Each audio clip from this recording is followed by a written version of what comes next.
जब चार दोस्त काले जंगल में घुसे तो उनके पास सिर्फ सवाल थे, जवाब नहीं।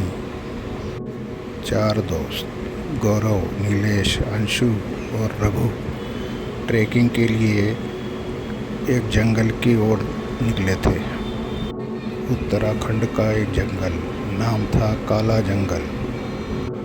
कोई रास्ता नहीं, कोई नेटवर्क नहीं, बस एक नक्शा और उस पे खिंची हुई चंद लाइनें और जिज्ञासा।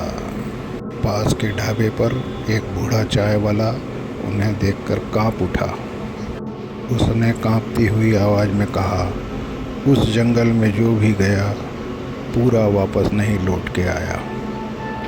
चारों दोस्त हंस पड़े। उनके लिए ये सिर्फ एक कहानी थी। जैसे ही वो जंगल में घुसे, सूरज का उजाला जैसे किसी ने चुरा लिया। पेड़ इतने ऊंचे थे कि आसमान दिखना बंद हो गया। मोबाइल में नो सिग्नल और नक्शे में एक निशान था लाल, जहां लिखा था यहाँ रुकना मना है। गौरव ने अचानक देखा, एक औरत सफ़ेद कपड़ों में, बस एक झलक और गायब। तुम लोगों ने देखा, पर किसी ने कुछ नहीं देखा। अब गौरव की आंखें कांप रही थी। चलते चलते उसका बैग खुद ब खुद खुल गया और नक्शा ज़मीन पर गिरा। उसमें अब कुछ नया लिखा था, तुम में से अब एक हमारा है। अब डर सबके चेहरे पर पसर गया। अगले ही पल गौरव ज़मीन पर गिर पड़ा। उसकी आंखें तो खुली थी, पर वो कुछ बोल नहीं पा रहा था। फिर जैसे उसकी रीढ़ की हड्डी बाहर निकलने लगी थी। उसका चेहरा कुछ विकृत सा हो रहा था।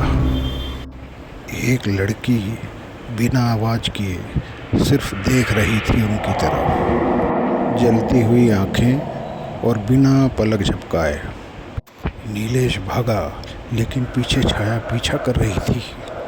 नीलेश के कान में कोई धीरे से फुसफुसाया, अब तू ही अगला है। वे भागने लगे, लेकिन गौरव अब इंसान नहीं था।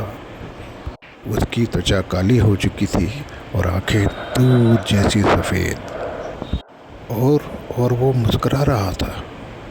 उसने हाथ बढ़ाया, तभी कैमरा बंद हो गया। 3 दिन बाद वहाँ पर सिर्फ 3 ही मोबाइल मिले, पर उसमें सिर्फ एक ही रिकॉर्डिंग थी। उसमें गौरव की आवाज़, मैं अब यहीं का हूँ। क्या आपने कभी इस काले जंगल का नाम सुना है?